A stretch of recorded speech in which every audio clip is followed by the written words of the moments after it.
Presentamos El Mostrador en la Clave. Mi actualidad desde distintos puntos de vista. Un espacio para discutir bien informada. El Mostrador en la Clave, con el equipo de El Mostrador.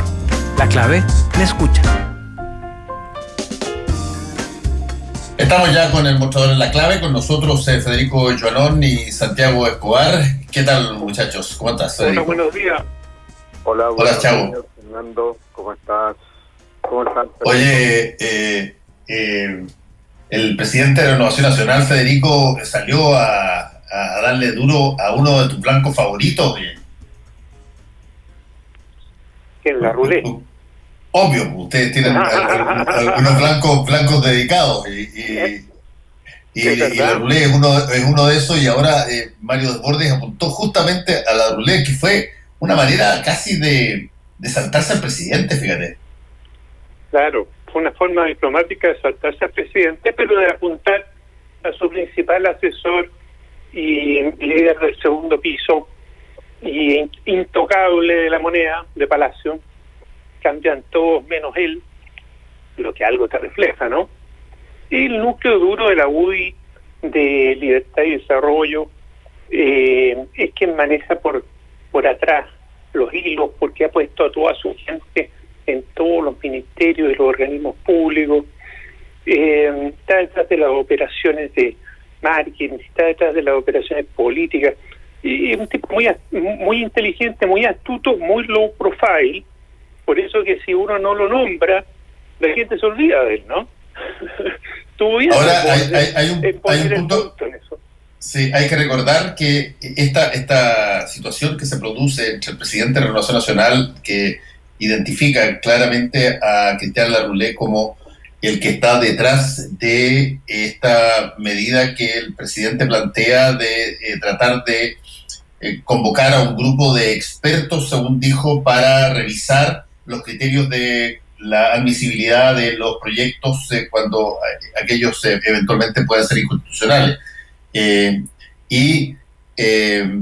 Mario Desbordes, diputado, y no solamente presidente de Renovación Nacional, junto a varios otros diputados de Renovación Nacional y también de Bópoli, el presidente de la Cámara, Diego Paulsen, el vicepresidente Francisco Undurraga, plantearon más o menos lo mismo, bastante fuerte, sin nombrar a Larroulé, pero parece que si es que el objetivo aquí era de alguna manera generar un tema que confundiera o pusiera o separara a la oposición, en el sentido de que un comité podría convocar a personas que eventualmente fueran aquellas personas, llamémoslo así, más conservadoras de la oposición, como han estado llanos a participar anteriormente, se podía dividir aún más y fragmentar aún más esa oposición, pero parece que ese juego no resultó, e incluso algunos de los que siempre han estado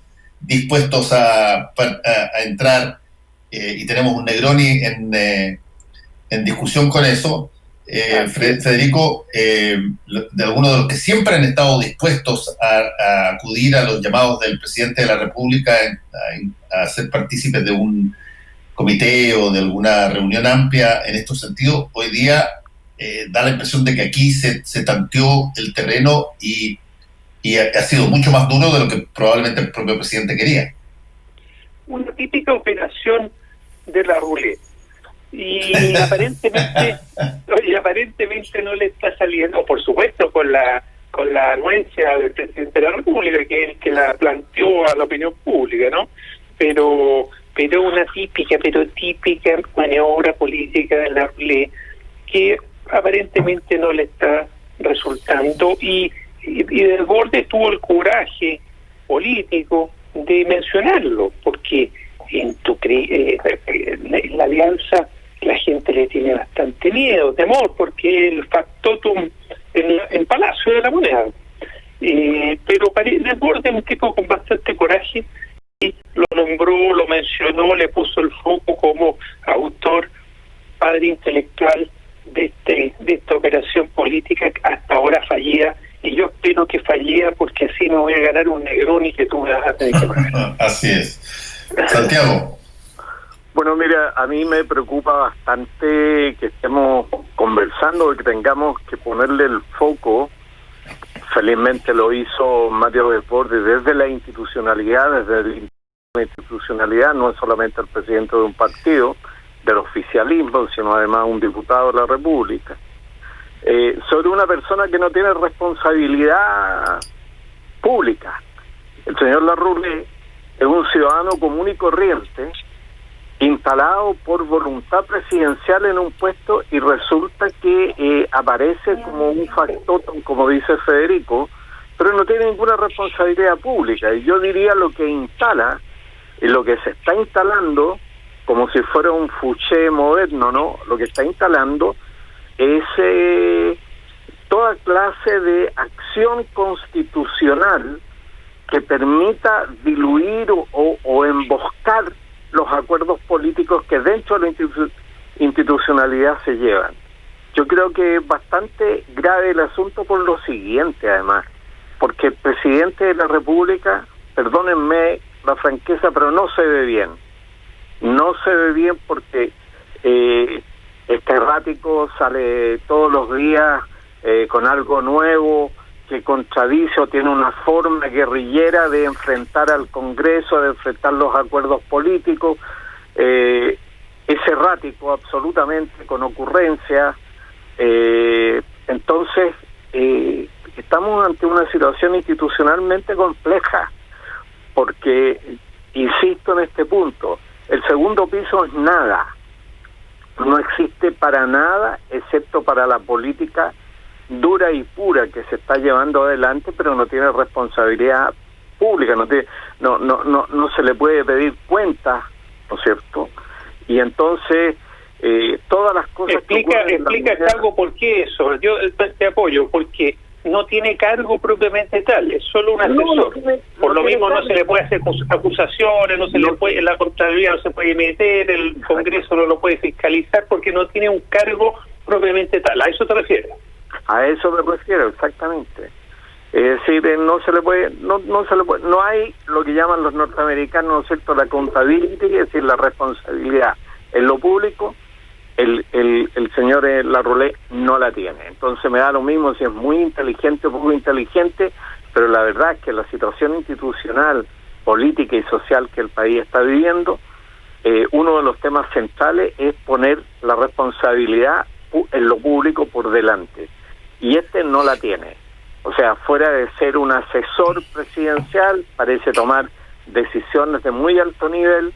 Él está manejando, por ejemplo, todo lo que es el reemplazo de la dirección del Instituto Nacional de Estadística, colocando, como dice Federico, tratando de colocar a sus hombres, a sus personas, y por lo tanto yo creo que es un momento institucional el que sobre el cual lo que hace Desbordes es poner de alguna manera una mirada institucional. O sea, es más que coraje político. Yo encuentro muy bueno lo que ha hecho, pero me preocupa además que la figura del presidente está muy mal. Él aparece muy mal. Yo no sé, de verdad lo digo, si está bien de salud, porque esa dupla entonces no corresponde. Entonces, un hombre todopoderoso no tiene responsabilidad, y un presidente que no se ve bien y se ve errático desde el punto de vista del manejo de lo político, en un momento clave del país. Sí, yo no tengo ninguna capacidad de poder evaluar cómo está la persona. Uno podrá distinguir algunos rasgos, qué sé yo, que eventualmente se pueden acentuar. Yo creo que este tema de la salud del presidente, cada vez que aparece con esos tics y esas cosas, ha salido varias veces y aún así fue presidente una vez, salió y volvió a ser presidente con las mismas situaciones. Por lo tanto, yo prefiero pensar que ese es el estándar, digamos, y por lo tanto eso no es una situación anómala. Lo que sí me parece a mí interesante de conversar es las dificultades que se han tenido para poder generar un camino relativamente consistente y estratégico de enfrentamiento primero con la pandemia, y en segundo lugar, con la política. Cuando tú empiezas a ver a senadores, a parlamentarios, a presidentes de partido de la coalición de gobierno que empiezan a tomar y a hacerse eco de las proposiciones, algunas de ellas que son bien, si tú quieres, anatemáticas respecto del modelo, como el evaluar el retiro de fondos de la AFP, y eso lo hace Mario Desbordes, el presidente de Renovación Nacional, el partido más grande que tiene Chile. Dice que debiera revisarse esa posibilidad que es una suerte de anatema en términos de la lógica del modelo que nos rige.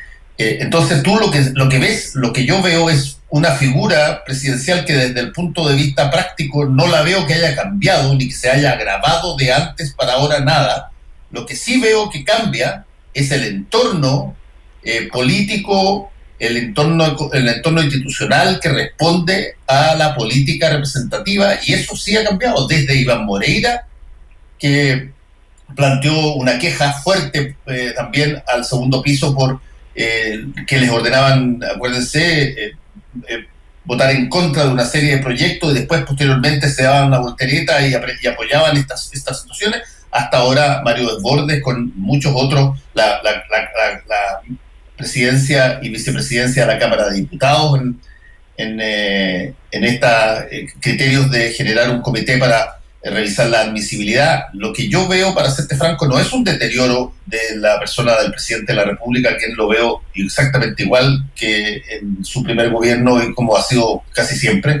Lo que veo es un deterioro en la relación interna de la coalición de gobierno muy seria, que la última vez que hubo una situación de este tipo, acuérdate, fue en el primer gobierno y las cosas tuvieron que cambiar bastante, y el presidente tuvo que cambiar todo su gabinete en ese entonces.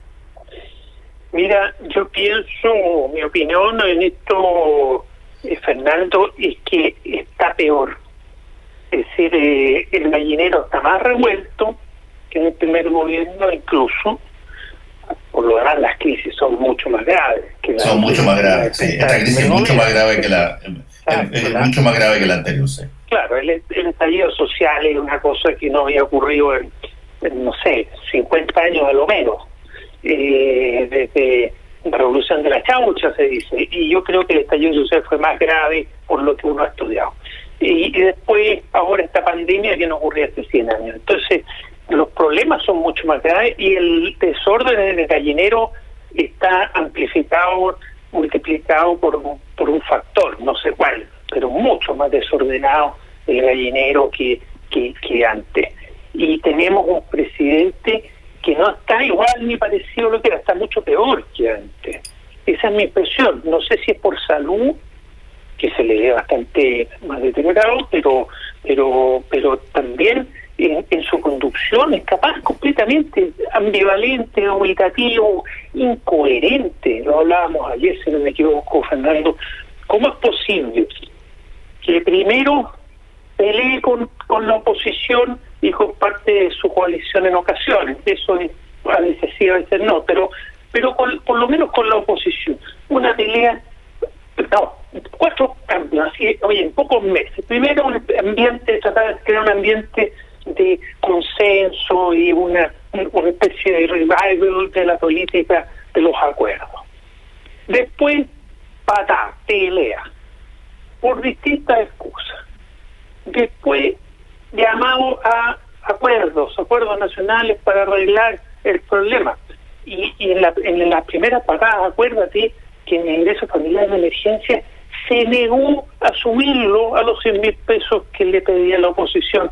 Se negó, y además lo hizo decreciente, cuando a la oposición se le pedía, que es un absurdo. O sea, hay que estar 3 meses en casa, los 3 meses hay que vivir, no un mes hay que vivir y el otro no.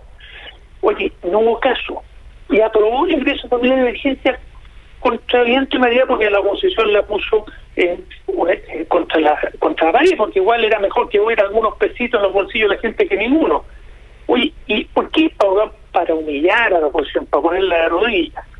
Al rato vino este acuerdo nacional, oye, para enfrentar. ¿Y qué es lo que hizo? Subió el ingreso de emergencia, que supone que no se podía, que era como, oye, no sé, agarrarle el culo a un ánima, como es el dicho. Y se podía, pues, y se hizo. Entonces llaman un acuerdo para ponernos de vuelta a salir adelante de la pandemia y de los crisis de Chile. Y ahora, oye, de pito a nada, el lunes le pega de nuevo a la clase, oye, a la oposición, fundamentalmente, que tiene el control del Congreso y también aparte de sus parlamentarios, porque hay un tema corporativo, de defensa del poder legislativo. Oye, pero si son días de diferencia. Es que ahí es donde tenemos Oye, algo pasa. Eso no está bien desde el punto de vista humano ni político. Está bien, mira. Sí, pero ahí hay un punto, Chago, te paso la palabra al tiro, ahí hay un punto donde se produce un cruce de Rubicón, para ponerlo en términos históricos.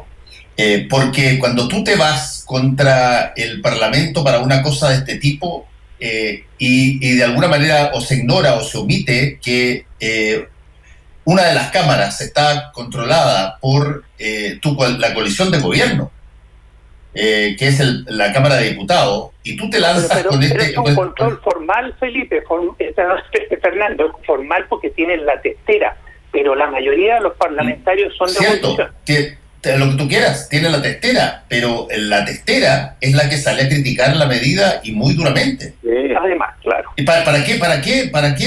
O sea, tú te tiraste contra un grupo de parlamentarios que probablemente pensaste, mira, vas a ser apoyado por toda tu coalición de gobierno en el Parlamento, y los primeros que salen a criticar esta situación son el presidente y vicepresidente de la Cámara, que son tuyos.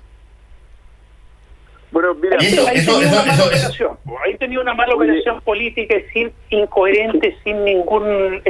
por eso es bueno apuntar el origen, que aparentemente puede ser la ruleta. Chago, perdón, te interrumpí. No, sí. Dale, mira, lo que yo quiero decir es lo siguiente, o sea, quiero insistir en el punto de que está mal, básicamente por lo siguiente. Miren, si ustedes está esperando en estos momentos posiblemente un veto presidencial, la ley aprobada en el Congreso que se refiere al no corte de los servicios eléctricos, en fin. Sí. El servicio eléctrico, el servicio de agua potable y alcantarillado, el servicio de internet. Bueno, se siguen cortando los servicios, pero lo que quiero decir es que esto empezó el 22 de marzo. El 22 de marzo apareció un comunicado general de las generadoras eléctricas, en fin, qué sé yo. El 27 de marzo salió el presidente de la República a hacer una promesa que a nadie se le iba a cortar la luz, que habían acuerdos, dijo. Hay comunicados de prensa que dicen que hay acuerdos, y va cambiando por semanas, por días, por horas, va cambiando las cosas que le va diciendo, o sea, va anunciando cosas que no van a ocurrir y lo hace frente a la televisión, y definitivamente uno dice, bueno, pero me está mintiendo o está tapando, y entonces nosotros lo interpretamos como una operación política, pero al final puede ser un desvarío personal sobre la realidad. Perdónenme, pero esto ocurre. Había un presidente ciego en República Dominicana, el señor Balaguer, al que le ponían tarros de pintura porque llevaba las cuentas del país en una libretita para que creyera que estaban arreglando el Palacio Presidencial, para que sintiera el olor de la pintura. Ocurre, en este continente ocurren los Bolsonaros, ¿no es cierto? Ocurren los Maduros, ocurren todo tipo de cosas que entonces perfectamente puede estar ocurriendo, que el presidente está agotado, tiene un estrés, se le olvidan las cosas de 2 días o 3 días antes, y entonces las transforma en acciones políticas, y según la versión que manejamos, nadie tiene la capacidad de convencerlo ni de protegerlo de sí mismo.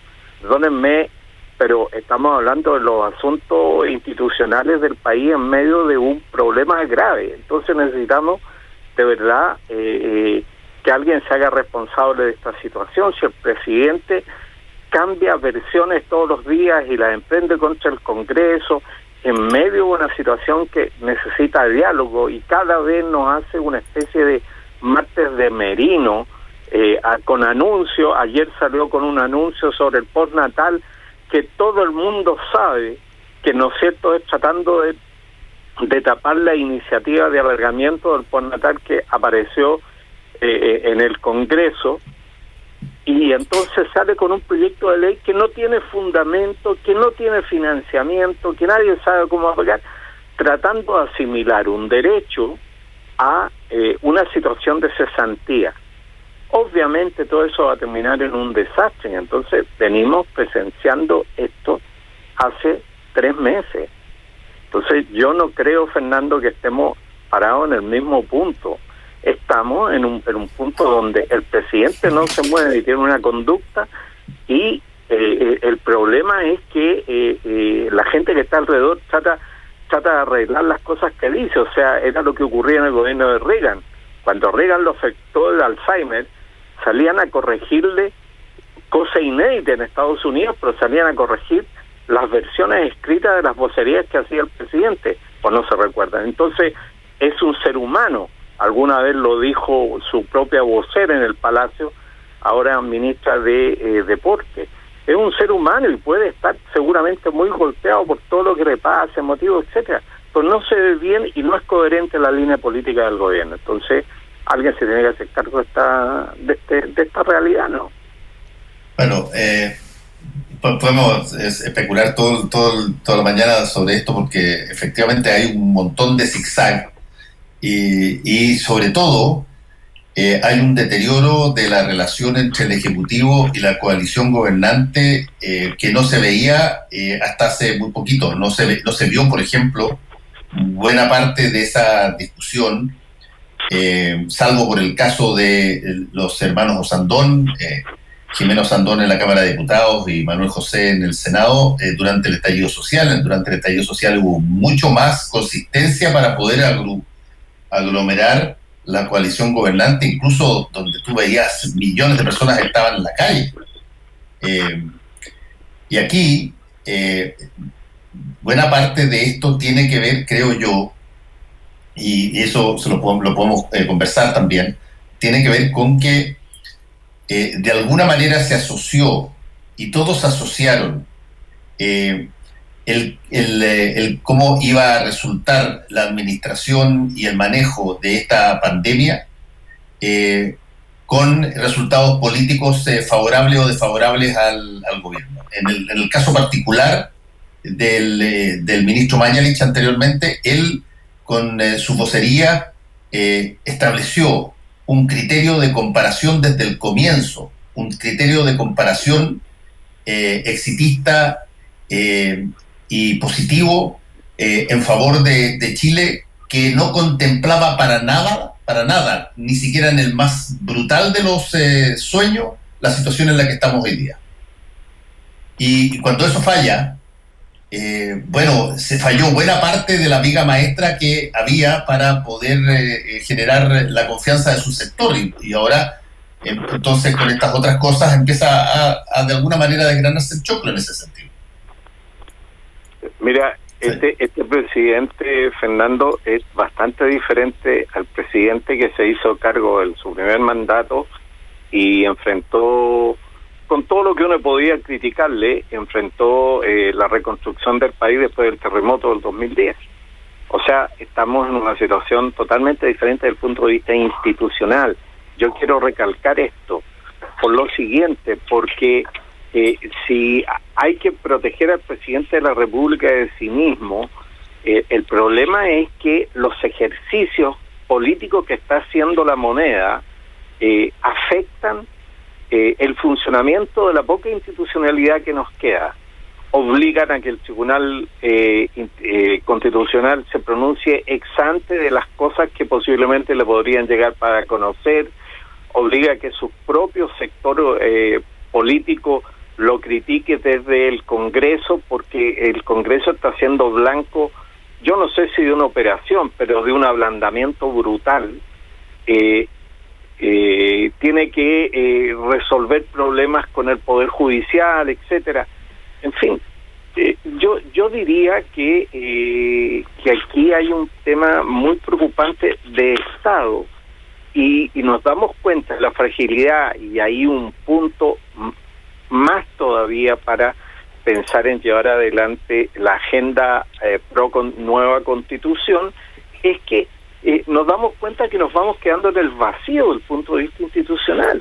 Y entonces tenemos una cosa errática, que no tenemos medios institucionales a que echarle mano, y yo creo que hay que tomar conciencia de eso, pues se está deteriorando el ambiente institucional del país a un nivel muy extremo. Sí.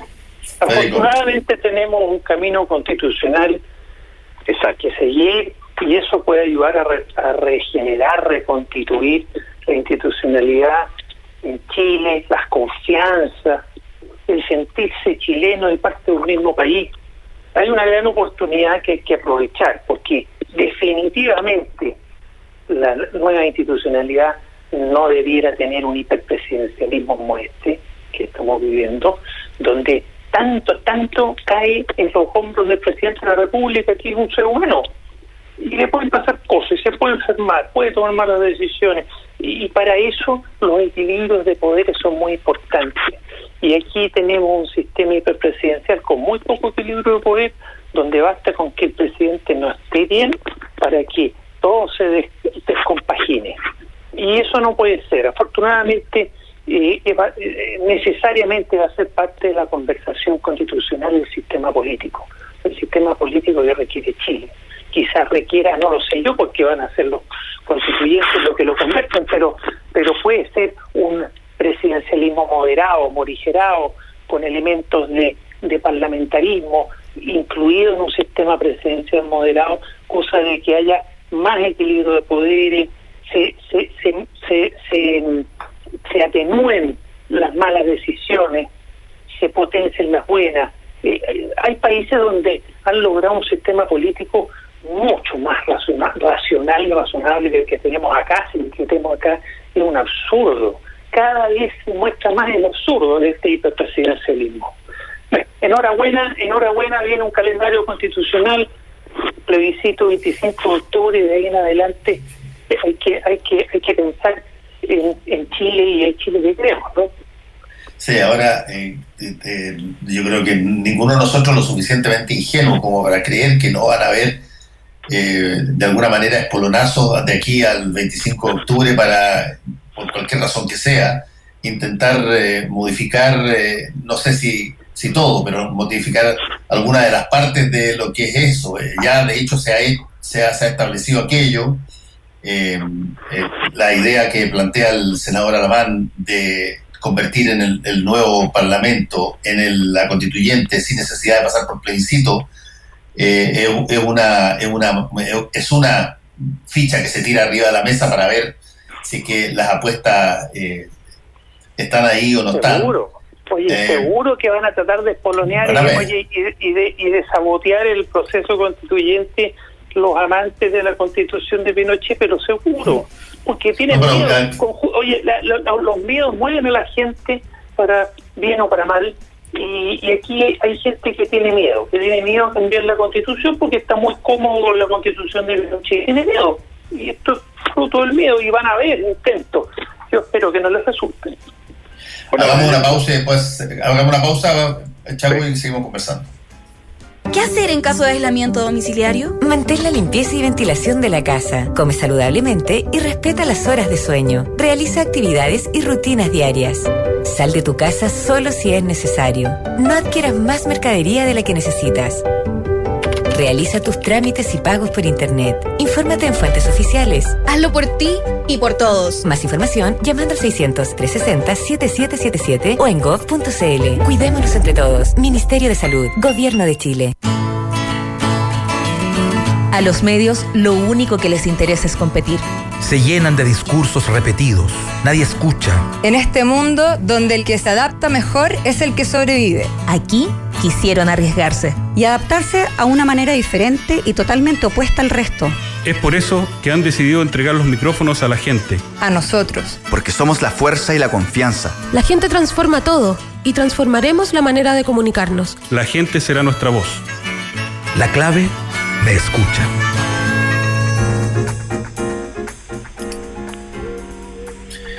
Estamos con el mostrador en la clave. Hay ciertas cosas que de todas maneras han ocurrido y que están en estos momentos en decisión.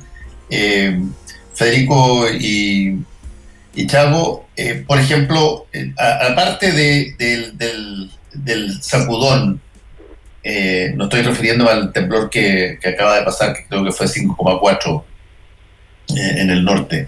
Pero aparte del sacudón que ha quedado con esta idea de convocar un grupo de gente para que evalúe las admisibilidades del Parlamento, que remeció una vez más la coalición de gobernantes mucho más que la oposición. Y eso desde un punto de vista estratégico comunicacional es lo peor que te puede pasar. Cuando tú quieres dividir a la oposición con la posibilidad de convocar a un grupo de gente a una convención o a una reunión o a un tipo de comité para pensar en algo, y tú te das cuenta que los primeros que saltan son las autoridades del Parlamento y parlamentarios de tu propia coalición oponiéndose a aquello. Lo que tú pretendías era dividir a la oposición en eso, no a tu propio sector, porque si no la estrategia se quiebra de inmediato. Y hasta ahora, por lo menos, la oposición no está mostrando ser seducida por estos cantos que vienen de la moneda, por lo menos hasta ahora. Mira, yo creo, Fernando, que... Estoy ganando el Negroni hasta ahora, por lo menos. Sí, está... Yo de verdad creo que, Negroni aparte, yo de verdad creo que es un hecho alentador desde el punto de vista democrático, que se hayan levantado, aunque sean todavía tímidas las voces frente a un despropósito de la naturaleza que planteó el presidente. Es de una descortesía, además de una falta de convicción democrática y de cómo funcionan las instituciones. O sea, se metió derechamente hasta el corazón de la Casa del Congreso a decirles, mire, voy a llamar, ustedes están funcionando mal, están aplicando criterios fuera de la ley, están fuera de la Constitución, y yo voy a crear una comisión que les va a proponer cómo ustedes tienen que aceptar la admisibilidad en la discusión de las leyes. Es como se te vinieran los vecinos a decir cómo manejas tu casa, pero lo hace de una manera descortés, además, porque ¿para qué tiene ministro, secretario general de la presidencia, que tiene las relaciones con el Congreso? ¿Por qué no pide una reunión? ¿Por qué no articula, no es cierto, una reunión? Sino simplemente le ve el caballazo a una hora imprevista, 2:30, 3 de la tarde, ¿no es cierto?, con un punto de prensa que comunica y pilla a todo el mundo por sorpresa, y la verdad es que es un acto demasiado descomedido, con mucho despropósito frente a todo lo que tiene que conversar y discutir, pese a las facultades que tiene el presidencialismo. Se expone a que la única herramienta que tiene, y donde él tiene minoría además y se puede usar, la única herramienta que tiene el Congreso es decirle que no a todo. Es decirle que no a todo, decirle que no. Ahora la disputa está armada frente a la ley de corte de servicios básicos. Insisto, le están insistiendo que la publique. El presidente cree que es inconstitucional, pero no va a ir al Tribunal Constitucional. Están analizando un veto. Yo no sé en qué va a terminar eso, pero finalmente, algo que el propio presidente el 27 de marzo, revisen por favor la prensa hacia atrás, prometió a 7 millones de chilenos, hoy día está en discusión y cambia como cambian todas las cosas todos los días. Entonces, no sé, yo la verdad es que me cae bien la actitud, lo digo desde el punto de vista democrático, desde el punto de vista político, institucional, la actitud de Mario Desbordes, quien yo creo que ha dado muestra de tener una fuerte convicción democrática y, en fin, es oficialista y tiene que apoyar al gobierno, pero en estas cosas no se está perdiendo y a mí me parece muy apropiado.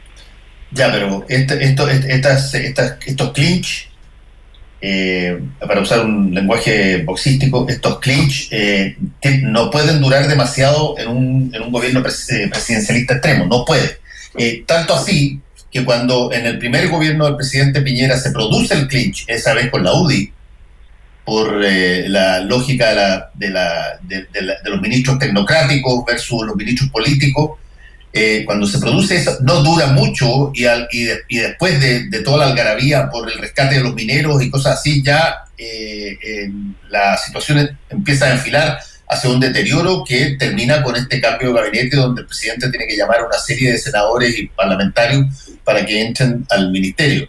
Y por lo tanto aquí también veo más o menos lo mismo en términos de timing. No me imagino que va a convertirse en una especie de rutina el que Mario Desbordes o Manuel José Osandón o la mesa de la Cámara salgan a criticar al presidente en este tipo de materias de la forma que lo han hecho permanentemente, y eso quede casi como un papel mural de fondo, porque no tiene ningún sentido político.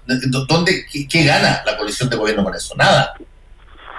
Federico, discúlpame, solamente un punto. Mira, que acapare la intervención, pero mira, yo creo que hay una tensión muy fuerte dentro de la UDI. Está la UDI gremial y está la UDI política. Yo creo que las nuevas generaciones tienen, de alguna manera, están un poquito impregnadas, ¿no es cierto?, de lo que es el funcionamiento de la democracia, mientras que la UDI gremial, que es la que representa a la ruleta, la que representa a los viejos coroneles, etcétera, está todavía anclada a los fueros y confabula y en fin, que se hace toda esta marihuana que hay. Y esa tensión no la habíamos vivido antes como la estamos viviendo ahora, y eso va a tener que resolverse de alguna manera. De alguna manera se va a tener que resolver. A ver, dentro de la UDI, dentro del gremialismo. A eso me refiero.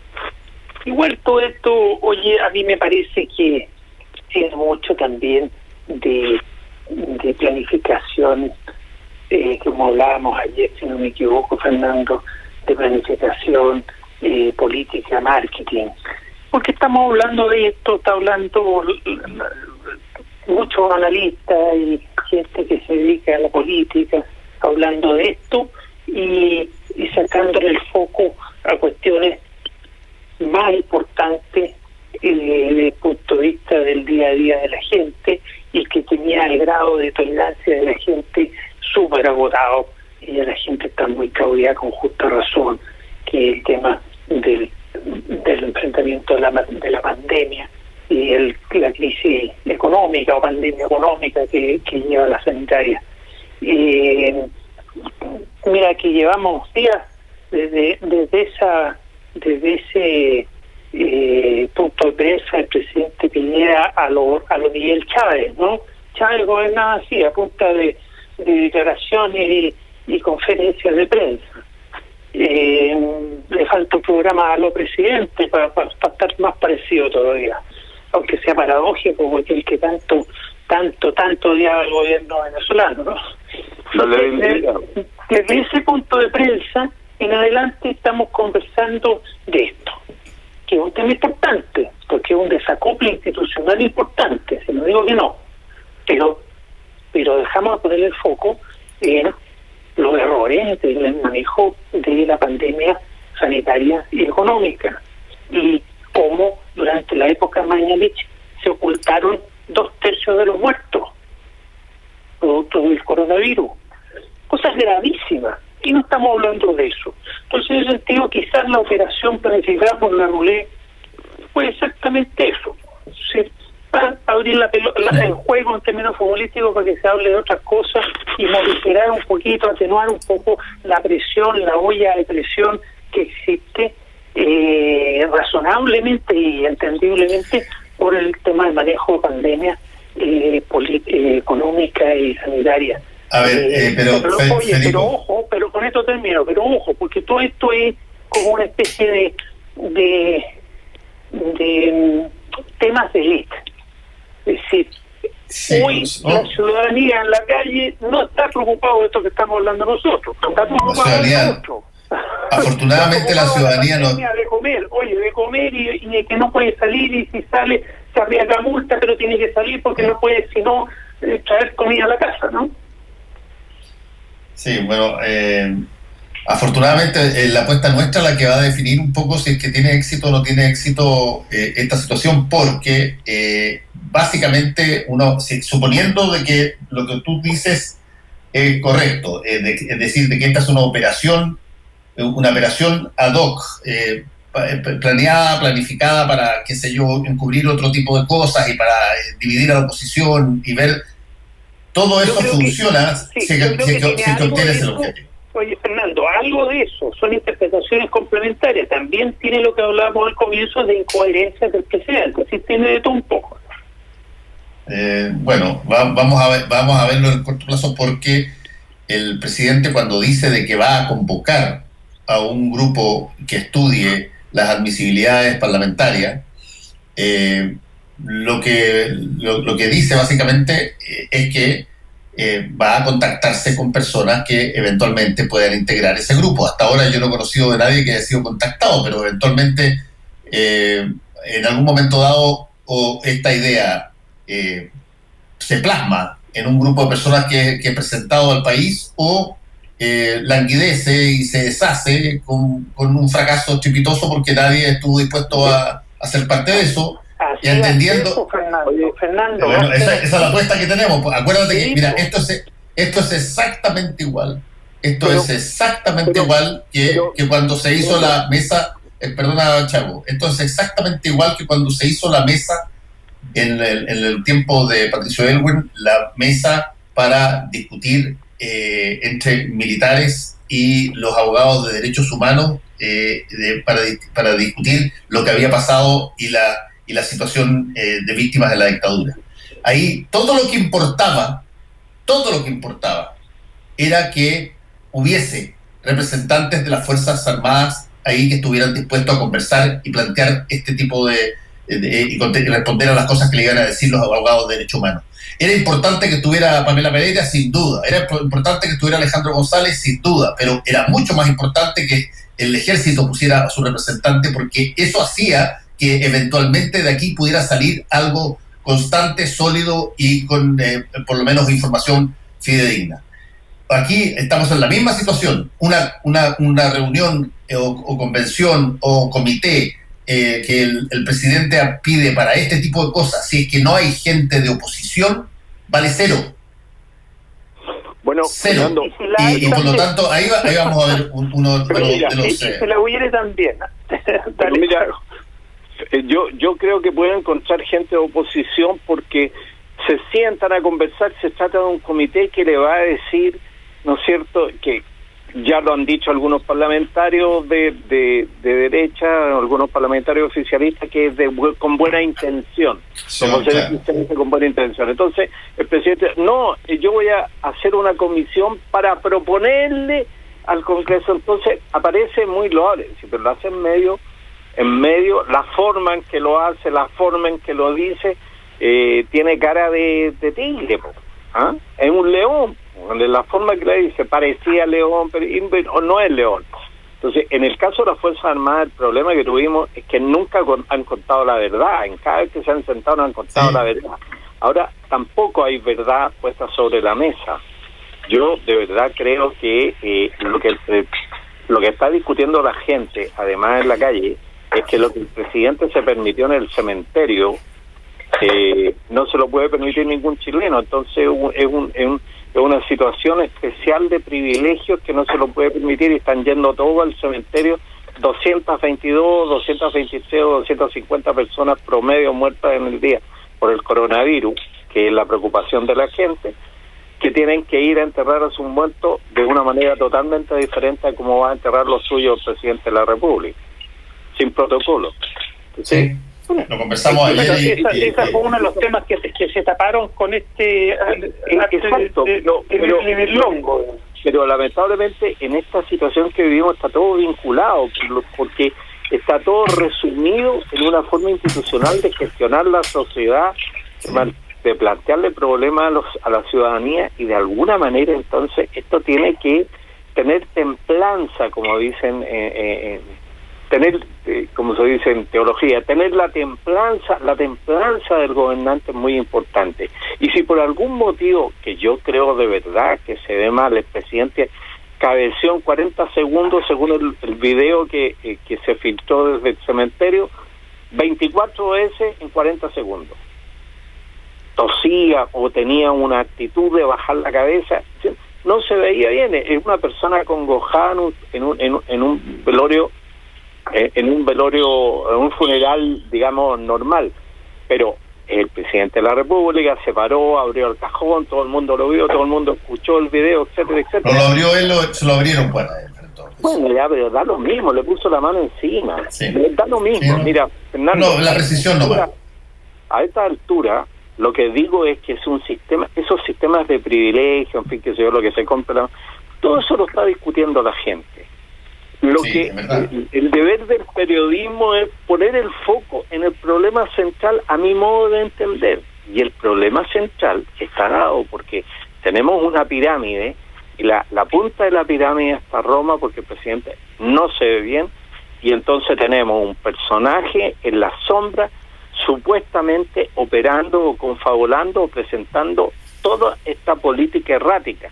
Bueno, vamos mal. Felizmente alguien en la derecha salió a decir, oye, párenle, la presidencia de la Cámara tiene atribuciones para relacionarse con el Ejecutivo, y la ha ejercido, a mi modo de entender, bien. No importa que sea en minoría, no importa que se vea un desacuerdo de la oposición, pero lo han ejercido bien frente a este intento de crear una comisión con muy buenas intenciones para decirle, mire, ustedes están fuera de la Constitución. Es el mensaje político el que realmente no corresponde, y es incluso, yo diría, inconstitucional. Se está metiendo en las atribuciones de otro poder de una manera indebida, y eso debiera ser observado incluso constitucionalmente. Hay otra variable que aquí existe, Chago y Federico, y que tiene que ver con, de alguna manera, lo que pasa en el lado más extremo de la derecha, que ha, de un tiempo a esta parte, también generado críticas muy profundas y muy fuertes contra el presidente de la República y básicamente contra el gobierno, porque cada cosa que se hace se identifica como una cesión hacia la izquierda. Ayer salió publicada una declaración de una serie de organizaciones, todas estas de mayor extrema derecha, muy dura contra el presidente Piñera y contra básicamente las medidas que se estaban tomando, y un llamado abierto a militarizar muchas de las decisiones y muchas de las acciones para poner orden, devolver el Estado de Derecho y todo ese tipo de cosas que se plantean, particularmente en la Araucanía y en otros lugares, y cortar con esta suerte de cesión progresiva de voluntad hacia lo que ellos establecen en la izquierda, que dicho sea de paso, está fraccionada la oposición de una manera como no había estado nunca desde 1990, digamos, y aún así, para que tú veas el deterioro en ese caso de la acción del gobierno, con todo ese fraccionamiento, eso que no se pueden ni juntar demócratas cristianos y comunistas juntos en alguna cosa, aún así tú ves que el que está perdiendo en estos momentos en gran medida es la coalición de gobierno por el desmembre de su propia oposición a raíz de esto, tanto de la gente de Chile Vamos como de la gente de otros partidos y otros grupos de extrema derecha que consideran ya directamente al presidente Piñera como una persona que de alguna manera ha traicionado el mandato que le dieron sus votantes. Esas son comunicaciones que cada tanto salen de grupos de extrema derecha que están en el fascismo puro y duro, y en qué se caracteriza el fascismo puro y duro, en dividir el mundo entre bueno y malo, los míos, los otros, el enemigo interno, todas esas cosas que conocemos bien. Eso era la declaración. Pues entonces cualquiera que no esté en esa lógica, para ello trabaja para el enemigo. Y eso no es eso es la antítesis, la antípoda del pensamiento democrático, del actuar democrático. Por eso yo no le dedicaría ni un minuto a comentar esa carta. Yo todo lo contrario, porque yo sí vi, y tú también, Federico, cómo se gestaron condiciones para que se destruyera la democracia, y entre las cosas que pasaron es que grupúsculos de los que todo el mundo se reía a carcajadas en un momento dado, generaron condiciones para que en un momento dado se pudieran las cosas desanimar y buscar por otras maneras y otras partes, y perdóname, pero no tengo ni una gana de repetir el proceso y hacerme el huevón como que estas cosas son por ser chicas, no pueden generar condiciones que eventualmente afecten la democracia. No, yo concuerdo. Es que no hay que reírse. Por eso termino, Chaco, te paso la palabra. No hay que reírse. Hay que tener cuidado y estar muy atento. Pero otra cosa es amplificar el mensaje. A eso me refiero, que no hay que, Carlos, en ese sentido. Mira, yo creo que hay un malestar colectivo instalado por diferentes motivos. O sea, la incidencia que tiene la actitud errática de la política presidencial o la del Ejecutivo no afecta solamente a los ciudadanos de a pie, sino a todos aquellos que están inmersos en la sociedad y que dependen de las regulaciones. Por ejemplo, yo de verdad creo que esta idea, ¿no es cierto?, de prohibir el delivery de ropa o de cosas que se producen es un frenazo injustificado a una actividad económica a la que perfectamente se le puede regular exigiéndole una cadena de seguridad sanitaria, y si la empresa o el retail presenta un proyecto de una continuidad, de una cadena segura de seguridad sanitaria, no veo por qué la gente no puede seguir comprando zapatillas, un buzo, lo que necesite, porque si se habla de reactivación económica hay que ser coherente, hay que ser lógico, ¿no? Y entonces una de las industrias que se está desarrollando es precisamente la del delivery. Este asunto de la pandemia nos va a tocar durante mucho tiempo, entonces pienso en situaciones de aquellos proveedores que se distribuían o que manejaban su comercio al interior de los malls, que ahora tienen que estar cerrados porque son convocatorias de multitudes, pero sí pueden desarrollarse y hacer la venta y aprovechar el Internet, por ejemplo. Entonces no veo la lógica, tampoco estuve leyendo y estuve reporteando en torno a la posición de la gente de telecomunicaciones, las grandes empresas de telecomunicaciones, generadoras eléctricas y los temas de alcantarillado sanitaria. Ni la sanitaria ni la gente de telecomunicaciones quiso contestar, pero sí la gente de la generadora contestaron y dijeron: no hemos tenido ninguna oportunidad de conversar con el Ejecutivo conjuntamente cómo va a hacer esto. Lo dijeron hace varios días ya, o sea, por allá por el 15 de junio. Y además hay contradicciones entre lo que el ministro de Energía dice, con lo que dice el ministro, con lo que no dice, porque no hablan tampoco telecomunicaciones, transporte, y en fin, y obras públicas, que anuncia que se van a bajar las tarifas de las autopistas viales. Mira, yo de verdad creo que el malestar es colectivo y está instalado, y entonces yo estoy de acuerdo con Federico, no hay que amplificar señales, y estoy de acuerdo contigo, Fernando, que hemos visto esas señales, pero por eso me parece un momento grave, porque además hay cosas incomprensibles, como por ejemplo enviar militares a la Araucanía, y en el mismo tiempo, en vez de mantener la institucionalidad en la Araucanía, un hombre tan sensato como Felipe Cas no da el voto para que se alarguen los mandatos de las comunidades y las asociaciones indígenas que tienen, etcétera, con lo cual el 30 de junio se van a quedar prácticamente acéfalas todas. Nadie entiende cómo es, en vez de entregarle una prórroga a los dirigentes y mantener el orden, digamos, social dentro de las agrupaciones, en la Araucanía, de las agrupaciones indígenas, le niegas el voto un hombre sensato, digo, como Felipe Cas, y el gobierno le manda militares. Es incomprensible en un momento como el que estamos viviendo, pero eso es lo que está ocurriendo en la sociedad. Y yo entonces, si bien no comparto, entiendo las cartas, porque yo creo que las relaciones de los poderes económicos con el Ejecutivo no debe ser a través de cartas, sino debe ser muy transparente. Sí. Bueno, vamos a seguir conversando sobre esto, probablemente porque el tema, yo insisto, el tema que el presidente puso arriba de la mesa con esta suerte de la discusión sobre las admisibilidades tiene que resolverse.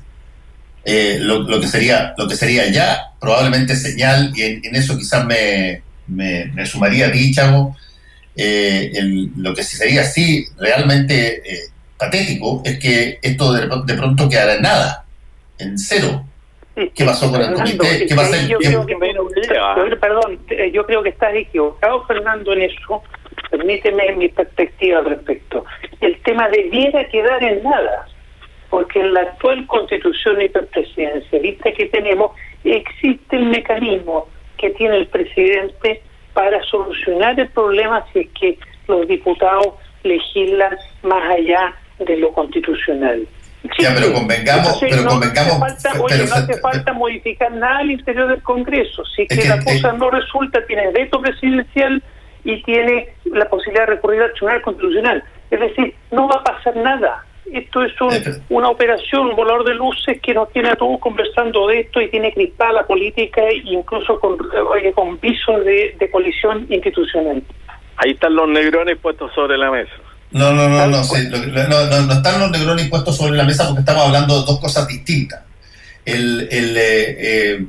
Lo que estás diciendo, Federico, es lo que él cree que son las cosas y por lo tanto no se necesita una discusión ni un comité ni nada porque las cosas no necesitan llegar a eso porque están puestas de otra manera. Y yo no estoy diciendo eso.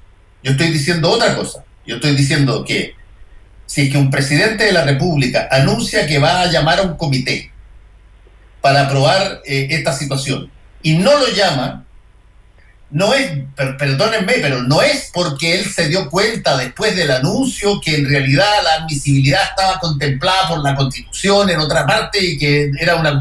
Pero, discúlpame, en eso no voy a insultar la inteligencia de ninguna autoridad, digamos. Lo que hizo el presidente al plantear el tema es algo que tiene que tener un fundamento detrás, y ese fundamento si no se materializa, ni siquiera en lo mínimo, que es convocar al comité que dijo que iba a convocar. Entonces, francamente, me agregaría un poco a la tesis de Chago, de que en realidad aquí estamos con un problema que quizás tiene más que ver con patología que tiene que ver con política. Bueno, mira, yo creo que hoy día, con la manera abrupta y la forma de actuar de la política presidencial, va a ser difícil encontrar a alguien de la oposición que vaya a un comité de esa naturaleza y, como tú dices... Ahí también hay ironía. Y sí, como tú dices, sin esa gente, bueno, esto se desinfla totalmente, no cumple el objetivo y el diálogo no va a ser fructífero. Ahora, yo de verdad creo que el foco que le puso la prensa impide que vaya alguna persona de oposición con facilidad, pero en Chile candidatos para todos se encuentran, y por eso que tenemos una apuesta. Si no, no sería. Por eso digo que no está puesto sobre la mesa, porque o se desinfla por una parte o por otra, pero yo te encuentro razón, Fernando, en el siguiente sentido, es decir, si tú dices tiene que ser coherente y tiene que citarlo y demostrar que no es coherente, pero no es coherente. Es errático. Entonces lo más probable es que al ver en la sensación de atmósfera que ha creado la iniciativa, no hay nadie se va a desinflar esta cosa. Ya, seguimos con la apuesta vigente entonces, Federico, y nos encontramos mañana, que les vaya bien. Igualmente, chao. Buen día. Chao. Buen día. Actualidad con ojo crítico. La información desde distintos puntos de vista. Fue El Mostrador en La Clave, con el equipo de El Mostrador. La Clave me escucha.